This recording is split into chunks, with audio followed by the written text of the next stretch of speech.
Vishwabhushan doctor Babasaheb Ambedkar यांच्या जयंती सप्ताहात सोलापूर शहरात दिनांक 14 एप्रिलपासून उत्साहात प्रारंभ झाला। या जयंती सप्ताहाची सांगता रविवार दिनांक 19 एप्रिल रोजी भव्य अशा मिरवणुकीने सुरुवात होणार असून या भव्य दिव्य दिमागदार अशा मिरवणुकीस सकाळी 11 वाजल्यापासूनच उत्साही वातावरणात होणार आहे। दरम्यान बॉबी बहुउद्देशीय सामाजिक संस्थेच्या वतीने यंदाच्या वर्षी खास असा आकर्षक विश्वरत्न बोधिसत्व डॉक्टर बाबासाहेब आंबेडकर यांनी नागपूर येथील दीक्षाभूमी येथे बौद्ध धर्माची दीक्षा घेतानाचा देखावा व तसेच 25 फूट उंचीची भगवान गौतम बुद्धाची मूर्ती या देखावाचं आकर्षित ठरणार आहे। या संदर्भात बॉबी बहुउद्देशीय सामाजिक संस्थेचे अध्यक्ष अजित गायकवाड यांनी बोलताना अधिकची माहिती दिली। विश्वरत्न महामानव डॉक्टर बाबासाहेब आंबेडकर यांच्या 135व्या जयंतीनिमित्त बॉबी बहुउद्देशीय समाज विकास मंडळ बॉबी ग्रुपच्या वतीने आज उद्या निघणाऱ्या डॉक्टर बाबासाहेब आंबेडकर यांच्या जयंतीनिमित्त जी मिरवणूक निघणार आहे त्याची तयारी आज बॉबी ग्रुपच्या वतीनं करण्यात येत आहे।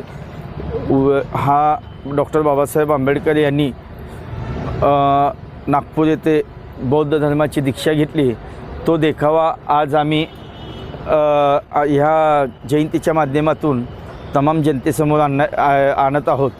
माझी सोलापूरकर असतील किंवा इतर महाराष्ट्रातून सर्व देशभरातून सोलापूरमध्ये जे जयंतीसाठी आलेल्या लोकांना नम्र विनंती आहे की सध्या जास्त ऊन आहे, उन्हाची काळजी घ्यावं। लहान लहान लेकरापासून ते म्हाताऱ्या 80-90 वर्षाचे बुजुर्ग लोक ह्या मिरवणुकीमध्ये सामील असतात। सर्वांना मिरवणूक ही शांततेत व शांततेत पार पाडावी, कोणीही वादविवाद करू नये आणि कुठल्याही प्रकारचं आपल्या मिरवणुकीला गालबोट लागू नये।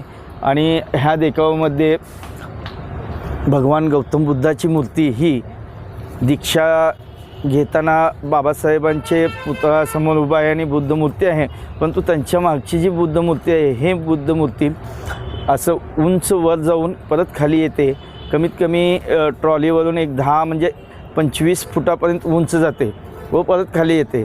तरी हा देखावा आम्ही दरवर्षी आणि गाडीच्या साईडनं मुली वाचवा, पाणी वाचवा, मुली जगवा, शिक्षण करा आणि स्त्रियाला सन्मान द्या, स्त्रियांचे संरक्षण करा, हे सर्वच श्लोक म्हणजे आम्ही त्या सर्व सामाजिक सलोखा राखा हे संदेश आम्ही समाजापर्यंत पोचवत आहोत।